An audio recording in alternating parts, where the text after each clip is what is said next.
Jake Morrison pushed his cleaning cart down the long hallway of the Galactic Naval Academy. His footsteps were quiet on the polished floor. The wheels of his cart made soft sounds as they rolled. He had been doing this same job for 3 years. Now, clean the classrooms, empty the trash, mop the floors, fix broken things. Nobody really noticed him. He liked it that way. Jake wore the same gray uniform every day, long sleeves that covered his arms completely, a high collar that went up to his chin. He kept his head down when cadets walked past him. They were young and full of dreams about becoming heroes in space. Jake had been young once too. It felt like a very long time ago. The academy was busy today. Cadets hurried from class to class. Their boots clicked on the floor as they walked. Jake moved his cart to the side when groups of them came through. He waited until they passed, then continued his work. Some days he felt like a ghost walking through the halls. In classroom 7, Jake started cleaning the big screen at the front. The teacher had been showing pictures of space battles. Jake could see the marks on the screen where someone had pointed at different ships. He wiped them away with his cloth. His movements were careful and exact. Everything had to be perfect, eh? Group of cadets walked into the room behind him. Jake kept cleaning, but he could hear them talking. "Did you see the news this morning?" one of them said. "The Xanthari attacked another colony." "Which one this time?" asked another voice. "New Boston. They hit it hard. Lots of ships destroyed." Jake's hands stopped moving for just a second. Then he continued wiping the screen. His face showed nothing. "My brother is stationed near there," said a girl's voice. "Hope he's okay." "The Xanthari are getting stronger," said the first cadet. "They have better weapons now, better ships. Our fleet keeps losing battles." Jake finished cleaning the screen, packed his supplies back into the cart. The cadets were still talking, but he tried not to listen. He had heard enough bad news to last several lifetimes. He pushed his cart to the next room. This was the main briefing hall where Admiral Patricia Hayes gave her talks to the senior cadets. Jake had cleaned this room hundreds of times. He knew every corner, every scratch on the tables, every stain on the carpet. Today, there were more cadets than usual. They sat in neat rows facing the big screen. Admiral Hayes stood at the front. She was a strong woman with gray hair and sharp eyes. Jake had seen her many times, but they had never spoken. To her, he was just the janitor. Jake started emptying trash cans along the back wall. He worked quietly, trying not to disturb the meeting. But he could hear every word the Admiral said. "The situation is getting worse," Admiral Hayes said. Her voice was serious.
Each attack is stronger than the last.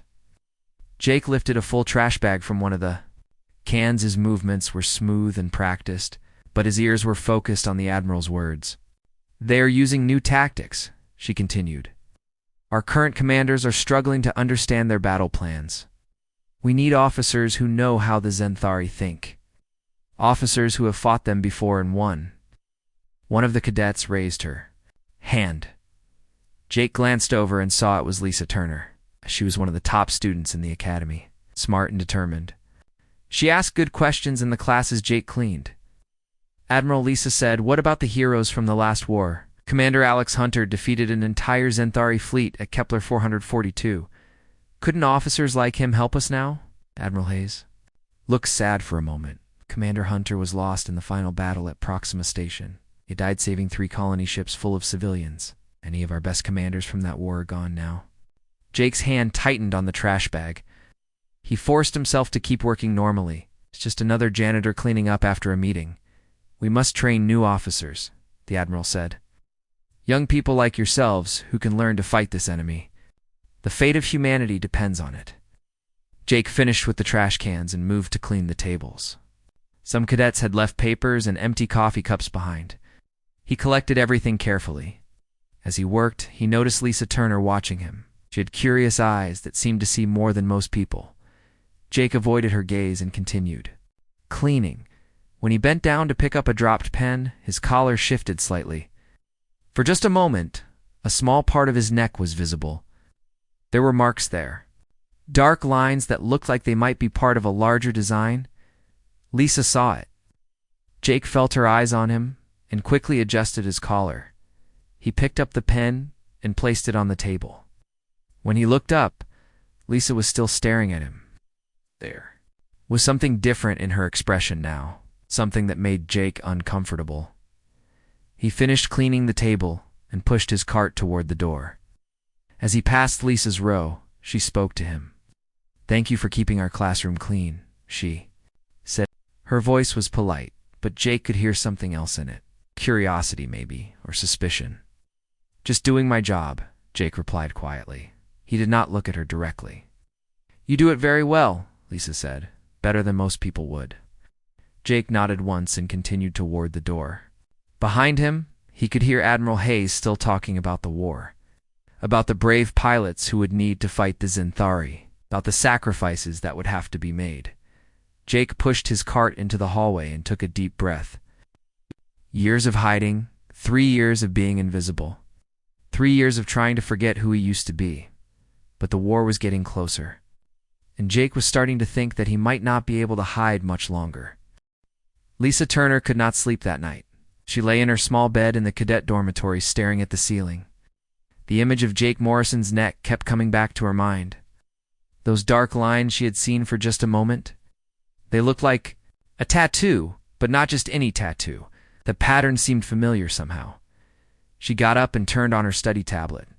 The blue light filled her small room. Her roommate was already asleep, so Lisa kept the sound low. She opened the Academy's database and started searching. Military tattoos, service marks, battle honors. She looked through hundreds of images. Most were simple designs that showed which ship someone served on or what battles they had fought in, but none of them matched what she had seen on Jake's neck. Then she found something that made her heart beat faster. It was in the section about the last war with the Xanthari. The page showed different tattoos that famous commanders had gotten to remember important battles. One image made her stop breathing. It was a star system. 5 planets around a bright star. The design was complex, with geometric lines connecting the planets. At the bottom of the page, it said Kepler 442 System Memorial Tattoo. Only one known example. Worn by Commander Alex Hunter in honor of the Battle of Kepler 442, Lisa stared at the screen. She had studied that battle many times in her military history classes. Commander Alex Hunter had held off an entire Xanthari fleet by himself while human civilians escaped from 3 colonies. It was the most famous victory in human history. But Commander Hunter had died in the final battle at Proxima Station. Everyone knew that story. She looked at the tattoo image again. The geometric lines, the 5 planets. It was exactly what she had seen on Jake Morrison's neck. But that was impossible. Commander Hunter was dead. He'd been dead for 15 years. Jake Morrison was just a janitor who had worked at the Academy for 3 years. There had to be another explanation. Lisa closed the tablet and tried to sleep. But her mind would not stop working. She thought about how Jake moved when he cleaned. How he always seemed to know exactly where everything went. How he had fixed her broken tablet so quickly in the library last week. The next morning, Lisa could not focus on her classes. During combat tactics, Professor Green was explaining different fighter formations. Lisa found herself looking around the room for Jake. He was there, quietly emptying trash cans. But now she noticed things she had never seen before. When Professor Green mentioned the Delta Formation, Jake's head turned slightly. When the professor talked about Xanthari attack patterns, Jake stopped moving completely. He listened to every word, even though he pretended to be focused on his cleaning. After class, Lisa followed Jake to the cafeteria. She stayed far behind, him trying not to be obvious. Jake got his lunch and sat alone at a small table in the corner. Lisa got her food and found a seat where she could watch him. Jake ate slowly and quietly. He kept his head down, just like always. Lisa noticed something new. His eyes were always moving. He watched every person who walked by. He noticed when new people entered the room, saw things that other people missed. A cadet at the next table knocked over his drink. The cup fell toward the floor. Jake's hand shot out and caught it before it could hit the ground. The movement was so fast and smooth that most people did not even see it happen. But Lisa saw it. That kind of reaction only came from years of training. Jake handed the cup back to the surprised cadet and went back to eating. He acted like nothing had happened. Lisa knew what she had seen. Those were not the reflexes of a janitor. That afternoon, Lisa had flight training. She was learning to pilot a basic fighter craft. Instructor Captain Brown was teaching them about emergency maneuvers. Lisa tried to focus, but her mind kept wandering to Jake Morrison.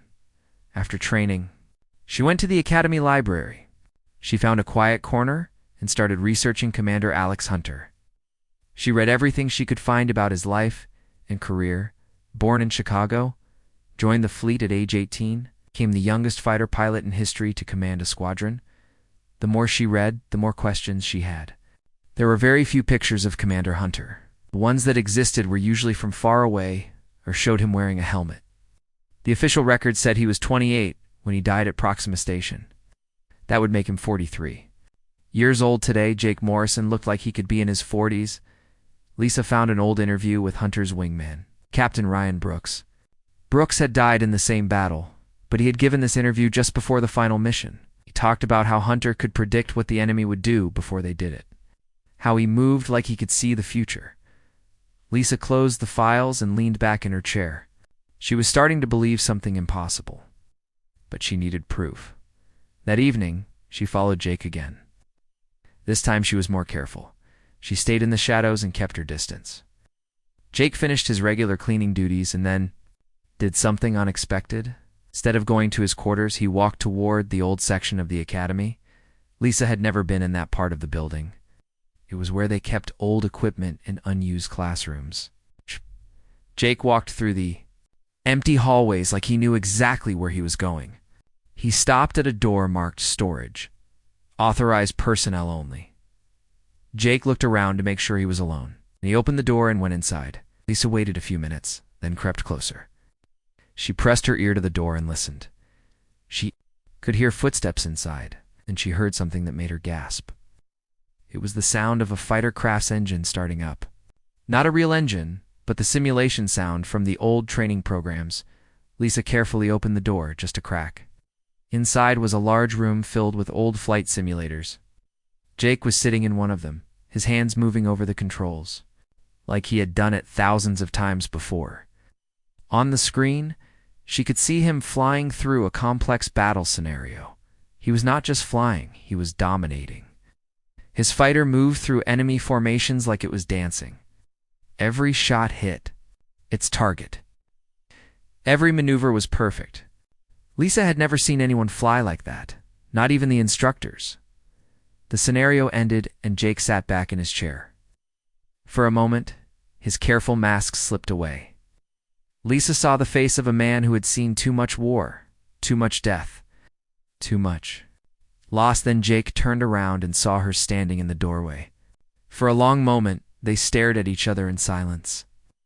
Lisa could see in his eyes that he knew she had figured out his secret. "You're him," she whispered. "You're Alex Hunter." Jake's face went blank again. He stood up slowly and walked toward her. Lisa thought about running, but her feet would not move. "I think you have me confused with someone else," Jake said quietly. His voice was calm, but Lisa could hear the warning in it. "I saw your tattoo," Lisa said. "The Kepler 442 system. There's only one person who has that tattoo." Jake stopped walking. He looked at her for a long time. Finally, he spoke again. "Commander Alex Hunter died 15 years ago," he said. "I'm just a janitor." But Lisa could see the truth in his eyes. The war was coming closer every day. And humanity's greatest hero was hiding in plain sight, cleaning floors and emptying trash cans. The question was, what was she going to do about it? Jake Morrison stared at Lisa Turner for a long moment. The old storage room was quiet, except for the hum of the flight simulator cooling down. Lisa could see the conflict in his eyes. Part of him wanted to keep lying. Part of him looked tired.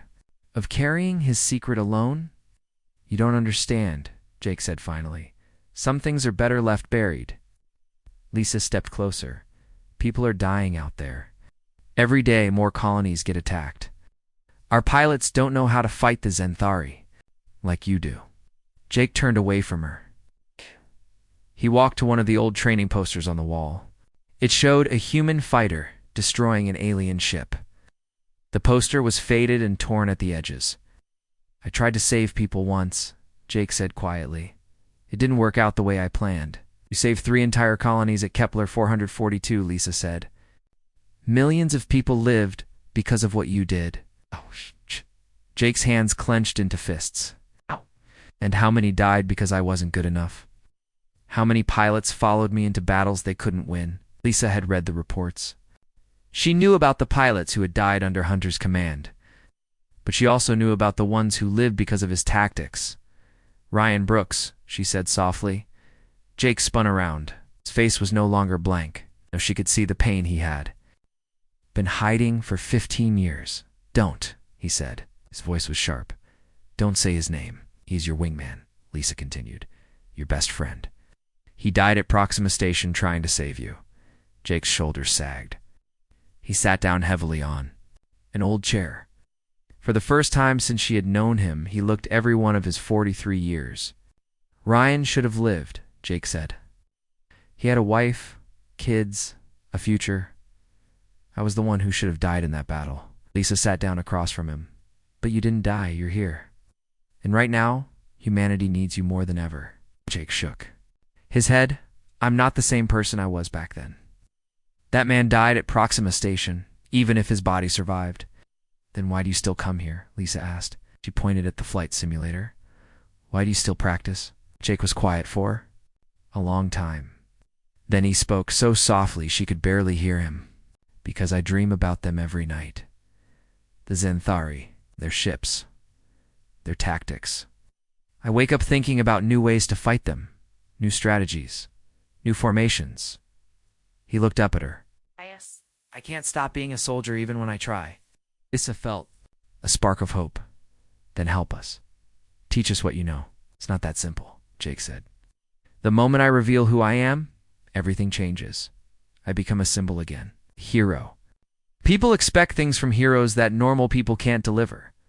Maybe that's exactly what we need right now, Lisa said. Hope. Someone who can show us that the Zenthari can be beaten. Jake stood up and walked to another old poster. This. One showed the human fleet at the Battle of Kepler 442. Lisa could see him studying it, remembering the new attacks, he said suddenly. Tell me about them. Lisa was surprised by the change in topic. The Zenthari hit New Boston last week. Before that, it was the mining station at Ceres. And before that, ... No, Jake interrupted. Tell me! How they attacked, what formations they used, what ships. Lisa thought for a moment. They used a new kind of stealth technology. Our sensors couldn't detect them until they were almost on top of our ships. They hit fast and hard, then disappeared. Jake nodded. And the ship types. Mostly they're new cruisers. The ones with the curved hulls. Admiral Hayes said they were. Using tactics we hadn't seen before. Jake was quiet for several minutes. Lisa could see him thinking, processing what she had told him. When he spoke again, his voice was different. Sharper. More focused. They're testing us, he said. Each attack is an experiment. They want to see how we respond to different tactics. What do you mean? Jake turned to face her. The Zenthari I fought 15 years ago were aggressive, but predictable. They liked big battles with lots of ships. But these new attacks, they're more careful, more patient. Someone has been teaching them. Lisa felt a chill run down her spine. Teaching them what? How to fight humans, Jake said. How to use our own tactics against us. How to make us afraid. Before Lisa could respond, an alarm started blaring throughout the academy. The sound echoed through the old storage room, loud and urgent. Jake's head snapped up, his soldier instincts taking over. Emergency alert, Lisa said, reading the message on her tablet. All cadets report to the main briefing hall immediately. Jake started to leave, but Lisa grabbed his arm. Come with me, she said. Whatever's happening, they might need your help. I'm just a janitor, Jake said, but there was no conviction in his voice. No, Lisa said firmly. You're Alex Hunter. Right now, that might be the only thing that can save us. They ran through the empty hallways toward the main briefing hall. Their cadets were running too, their faces tense with worry. Lisa could hear Jake's breathing beside her. It was steady and controlled, like a man who had run toward danger many times before. The briefing hall was packed with cadets and instructors. Admiral Hayes stood at the front, her face grim. Behind her, the main screen showed a star map with several red dots. Attention everyone, Admiral Hayes said. We have just received word of a massive Xanthari fleet movement. They are heading directly toward the core systems. The room erupted in worried voices. Lisa looked at Jake. His face was pale, but his eyes were focused on the screen. How many ships? Someone called out. Our scouts report over 200 vessels. Admiral Hayes replied, This is the largest Xanthari force we have ever seen. Jake stepped forward. Lisa watched as he moved through the crowd, his janitor's uniform making him almost invisible among the cadets and officers. But she could see the change in him. The way he carried himself. The way he studied the tactical display. Where are they? Heading? Jake asked. Admiral Hayes looked down at him, surprised to hear a question from the janitor. Earth, she said simply. The room went silent. Lisa felt her heart skip a beat. Earth, the home of humanity. The Xanthari took Earth. This war would be over. Jake stared at the screen for a long moment. Then he did something that shocked everyone in the room. He reached up and pulled down his collar, revealing the complex tattoo on his neck. The geometric lines and 5 planets of the Kepler 442 system. Admiral, he said, his voice carrying clearly through the silent room. My name is Alex Hunter. I think it's time we had a talk. The room exploded in gasps and shouts. Lisa watched as Admiral Hayes stared at Jake in disbelief. Some of the older instructors were looking at him with recognition dawning in their eyes. Jake stood calmly in the center of the chaos, no longer hiding. The quiet janitor was gone. At his place stood the man who had once saved humanity from destruction, and humanity was about to need him again. The briefing hall was in chaos. Cadets were shouting questions. Instructors were staring in shock. Admiral Hayes stood frozen at the front of the room, looking at Jake Morrison like she was seeing a ghost. Silence. Admiral Hayes shouted. Her voice cut through the noise like a knife. The room went quiet instantly. Everyone turned to look at the man who claimed to be humanity's greatest hero. Jake stood in the center of the room. His janitor's uniform looked strange now that everyone knew who he really was. The tattoo on his neck seemed to glow under the bright lights. Lisa could see that his hands were shaking slightly, but his voice was steady.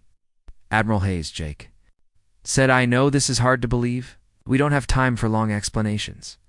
That Xanthari fleet will reach Earth in less than 48 hours. Admiral Hayes stepped down from the platform. She walked slowly toward Jake, studying his face. When she was close enough to touch him, she stopped. Alex Hunter died at Proxima Station, she said quietly. I was there. I saw the explosion. You saw my fighter get hit, Jake replied. The explosion knocked me unconscious. I woke up. I was floating in an escape pod. A rescue ship found me 3 days later. Then why didn't you come back? Admiral Hayes asked. Her voice was full of pain. Do you know what your death did to us? To the fleet? To humanity? Jake's face showed the weight of 15 years of guilt. I was broken, Patricia. Body and mind. I couldn't face coming back to be a symbol when I felt like a fraud. Admiral Hayes stared at him for a long moment. Then she reached out and touched the tattoo on his neck. Her fingers traced the geometric lines of the Kepler 442 system. Only Alex Hunter would have gotten this tattoo, she said softly. No one else was there. No one else would know the exact pattern. The room was completely silent now. Everyone was listening to every word. It's really you, Admiral Hayes whispered. Jake nodded. It's really me. Right now, Patricia, humanity needs every advantage it can get. Admiral Hayes stepped back and looked at the tactical display again. 200 Xanthari ships heading toward Earth, the largest fleet they had ever assembled. What do you know about their new tactics? She asked. Jake walked to the display screen. He pointed at the formation of red dots, representing the enemy fleet. They're not using their old attack patterns, he said. Look at how they're arranged. This isn't about overwhelming force anymore. They're planning something more sophisticated. Lisa watched as Jake studied the screen. She could see his mind working, analyzing patterns that others couldn't see. Ow. They'll split into 3 groups when they reach the outer system, Jake continued. 1 group will attack our defense stations. 1 will go after our shipyards. And the third... Jake paused, his face growing pale. The third will head straight for Earth's orbital platforms. They want to cut off our supply lines and trap our population. Admiral Hayes felt her heart sink. How can you be so sure? Because it's what I would do, Jake said simply. It's the perfect strategy against a defensive fleet. And someone has been teaching them how we think. One of the senior instructors. Commander Davis stepped forward. Even if you're right, we don't have enough ships to defend all 3 targets. Jake nodded. That's the point. They want to force us to choose what to save and what to sacrifice. So what do we do? Admiral Hayes asked. Jake was quiet for a moment. Then he smiled, and for the first time in 15 years, it was the smile of Alex Hunter, the tactical genius who had never lost a battle. We don't play their game, he said. We change the rules. Jake turned to address the room. I need to speak. With your best pilots, the ones who graduated at the top of their classes, and I need access to our fastest ships. Admiral Hayes said carefully, You haven't flown in combat for 15 years. I've been practicing, Jake replied, glancing at Lisa. Yes. Every night for the past 3 years. I may be older, but I'm not slower. Admiral Hayes made her decision. Commander Davis, assemble Phoenix Squadron, our 12 best pilots. Full combat. Ready, yes, Admiral Davis replied, but he looked uncertain. Sir, who will lead the squadron? Admiral Hayes looked at Jake. I think that question just answered itself.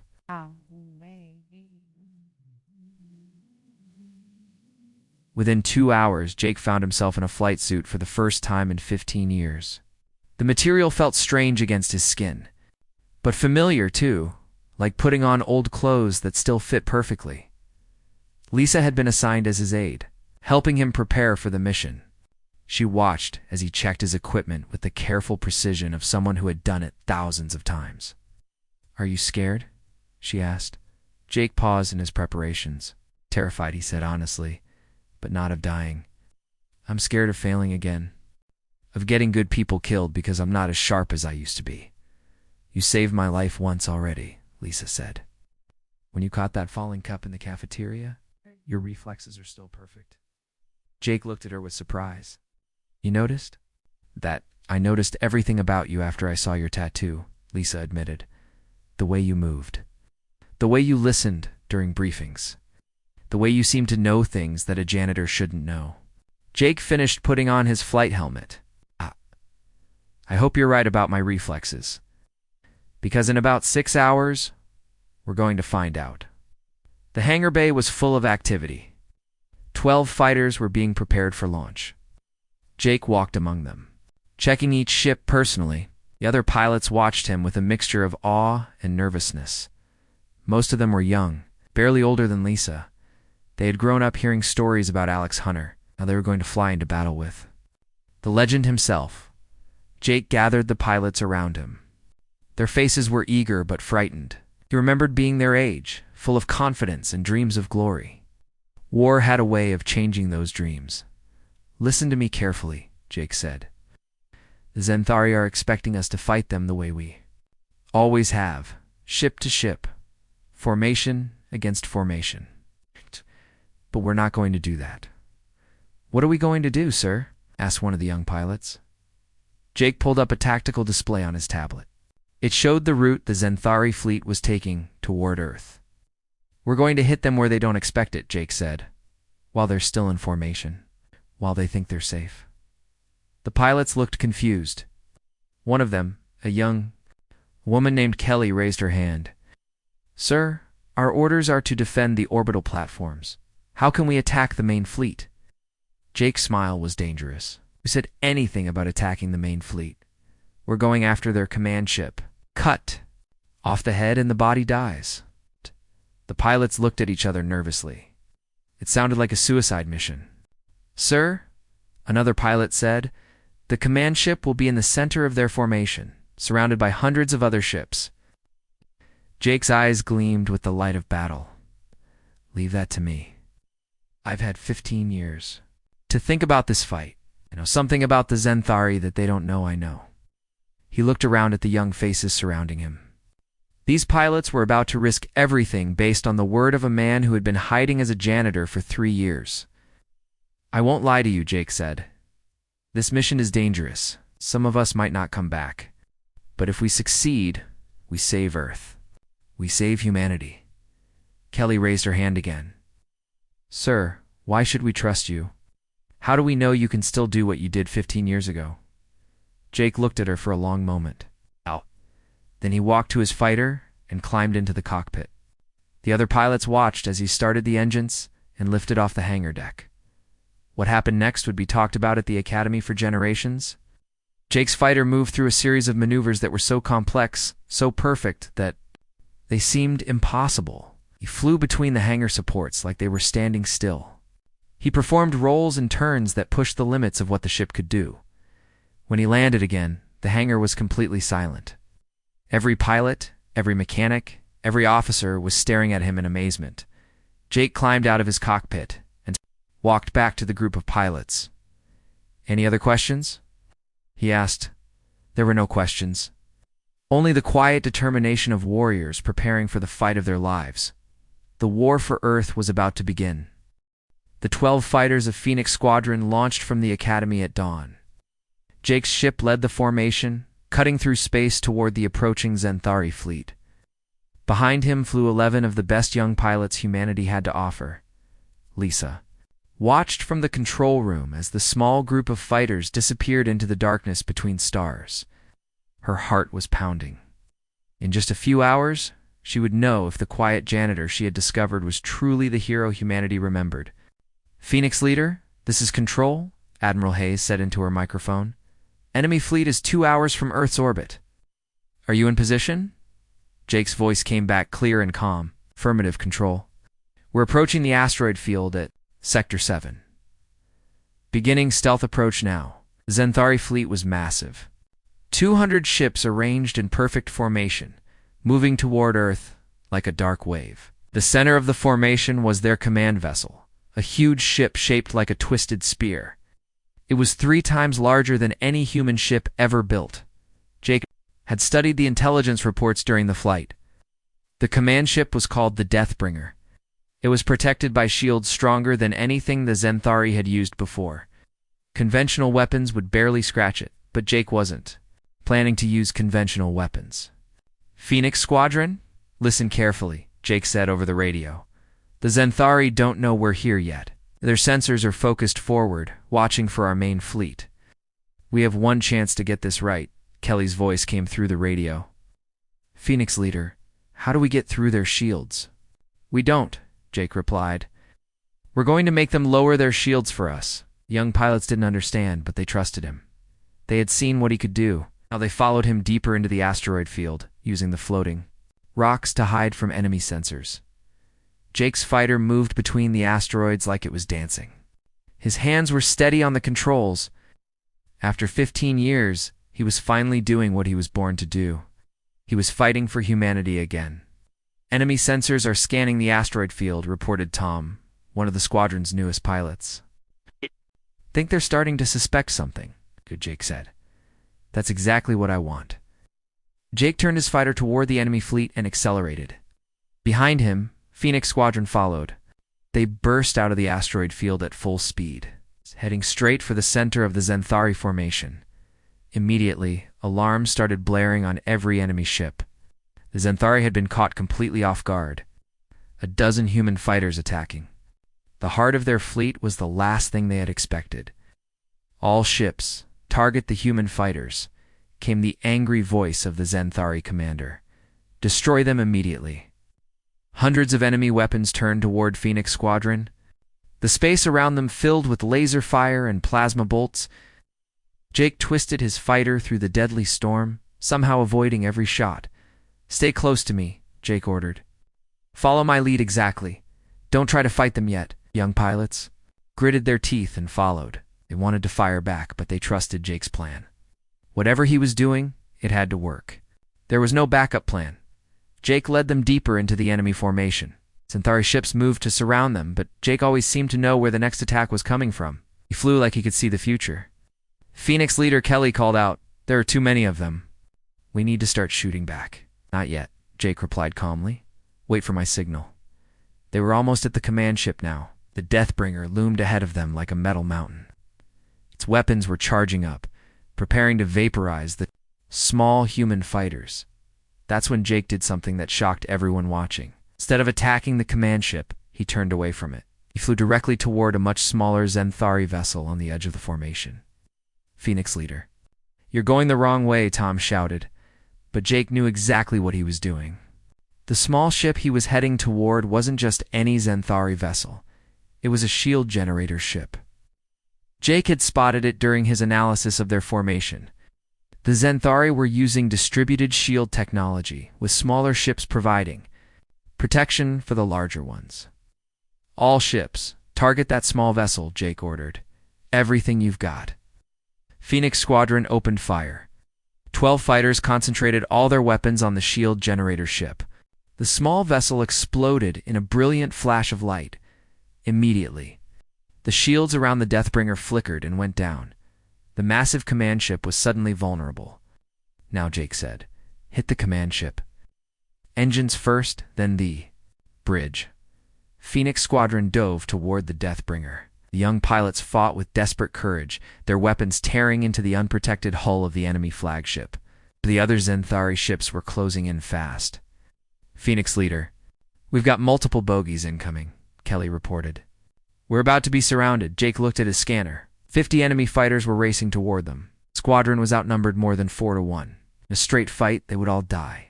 But Jake Hunter had never fought fair in his life. "Phoenix Squadron, emergency scatter," Jake ordered. "Head for the gas giant. Use the moon system to break up their formation." The 12 human fighters split apart, each one heading in a different direction. The Xanthari fighters followed, trying to chase down the scattered prey. But as they spread out, they became vulnerable. Jake led half the enemy fighters toward the largest moon of the gas giant. At the last possible second, he dove toward the moon's surface. The Xanthari fighters followed him down, not realizing the trap. The moon had a thick atmosphere. As the enemy fighters entered it, their engines started to struggle. Jake's fighter was designed for atmospheric flight. The Xanthari ships weren't. One by one, the enemy fighters crashed into the moon's surface. Jake pulled up at the last second and climbed back into space. Behind him, 20 Xanthari fighters were gone. The rest of Phoenix Squadron had used similar tactics. They picked off the enemy fighters in small groups, using their superior knowledge of the local space to their advantage. When the battle was over, all 12 human fighters were still alive. 50 Xanthari fighters had been destroyed. And the Deathbringer was crippled, floating dead in space. But more importantly, without their command ship, the rest of the Xanthari fleet was in chaos. Ships collided with each other as they tried to retreat. Others fired at their own allies by mistake. "This is Admiral Hayes to all human ships," came the voice over the radio. "The enemy command structure has collapsed. All units, advance and engage." The main human fleet, which had been waiting and hiding, suddenly appeared. They fell upon the confused Xanthari ships like wolves on scattered sheep. Within 2 hours, the entire enemy fleet was destroyed or fleeing. Jake landed his fighter back. At the academy 6 hours later, he was exhausted, but alive. More importantly, Earth was safe. Lisa was waiting for him in the hangar bay. When he climbed out of his cockpit, she was smiling wider than he had ever seen. "You did it," she said. "You actually did it." Jake pulled off his helmet and looked around the hangar. The other pilots were celebrating, but he felt strangely calm. For the first time in 15 years, the nightmares in his head were quiet. "We did it," he corrected her. "All of us." Admiral Hayes walked up to them. "Alex," she said, "the president wants to speak with you. The whole galaxy wants to know that Alex Hunter is alive." Jake looked at his old friend. Then he looked at Lisa and the young pilots who had followed him into battle. These were the people he had been running from for 15 years. These were the people he had been afraid to let down. "Patricia," he said, "I think it's time I stopped running." 6 months later, Jake Hunter stood at the front of a classroom at the Galactic Naval Academy. But this time, he wasn't cleaning it. He was teaching it. The class was full of young cadets, eager to learn from the man who had saved Earth. Lisa Turner sat in the front row, now wearing the uniform of a lieutenant. "Today we're going to talk about tactical thinking," Jake said. "The most important lesson I can teach you is this. The enemy will always have more ships than you, more weapons, more advantages, but they can't have more than one thing." A cadet raised her hand. "What's that, sir?" Jake smiled. It was the same smile that had once struck fear into the hearts of Zenthari commanders across the galaxy. "They can't have more human determination," he said. "And sometimes that's all you need to win." Outside the window, construction ships were building new defense platforms around Earth. The Zenthari would think twice before attacking again. And if they did come back, they would find humanity ready for them. After all, Alex Hunter was no longer hiding, and neither was anyone else.